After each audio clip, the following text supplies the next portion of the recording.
Tour ko nga po pala kayo dito sa aming simbahan sa Talisay. Yan po yung kay San Lorenzo Ruiz, yun yung entrance. And then sa kaliwang side ay kay Rebulto ni San Pedro Calungsod. Ayan po na timingan namin, may kasal pa. Sa right side ay meron po rin yung tirikan ng kandila. Ayan, pwede po kayong pumasok dyan. Marami pong pintuan dyan. Ito yung pinakakanang bahagi ng simbahan. Ito naman yung pinakagitna. So marami pong upuan. Napakaluwang po ng aming simbahan. Ayan po yung pinakagitna. So marami pong upuan. Ayan po siya. Paikot. Yun naman po yung kaliwang bahagi. So sabi ay bawal ang gumamit ng ibang lingwahe. So pilitin ko po na purong Tagalog lamang sa abot na aking makakaya. Ayan po yung may bandang likuran. Ayan po. Pwede rin po kayong pumasok dyan. Ayan po yung mga batang kasama kong aking mga loved ones habang hindi pa nagsisimula ang mas. Ayan. Tingin mo mga bata ngayon sa panahon ng hawak ay puro gadget. Ay, pasensya na po at napuhanan naman laki kong mukha. Patawad po. Ayan po. Ayan. So, nabidyohan ko sila. Walang kamalay-malay. Ayan po.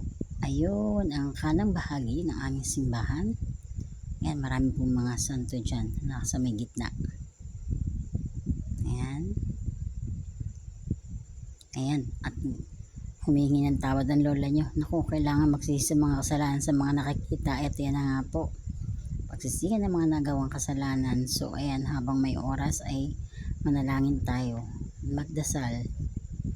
Ayan po. Tapos ng magdasal ay ipakita ko naman sa inyo yung bubungan. Tingnan naman, flex ko lang sa inyo. Napakaganda ng bubungan ng aming simbahan. Napakarami pong ilaw niyan. Ayan, napakaluwang pa.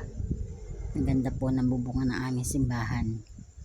Yan po siya. Ayan, yan po ang tirikan ng kandila sa bandang kanang bahagi. Ayan, meron pa rin po diyang rebulto ni San Guillermo, yung aming patron po ng Talisay. Ayan po. Ayan. Ayun, meron pong Mama Mary doon. At yan, nagtitirik po ng kandila ang aking mga minamahal. Ang aking kapatid na may kaarawan ngayon bukas.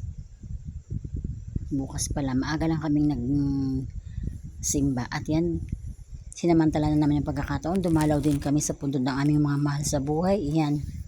So, yan po ay dapat hindi natin kalimutan habang tayo nabubuhay. Yan ang pagbisita sa ating mga mahal sa buhay.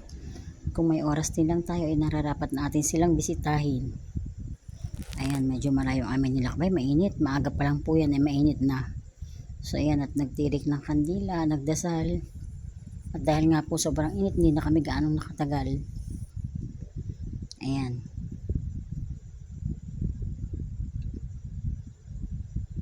At pagkatapos ay ayan, ang mahabang lakarin ay nagpalamig naman po ang mga bata. Ayan po. Ayan, deserve naman nilang magpalamig. At syempre, libre ng aming celebrant. Ayun, nakaupo. Ayan, palamig po kami ng kuonti. Milk tea, ice cream. Salamat po sa panonood. Ingat po ang lahat.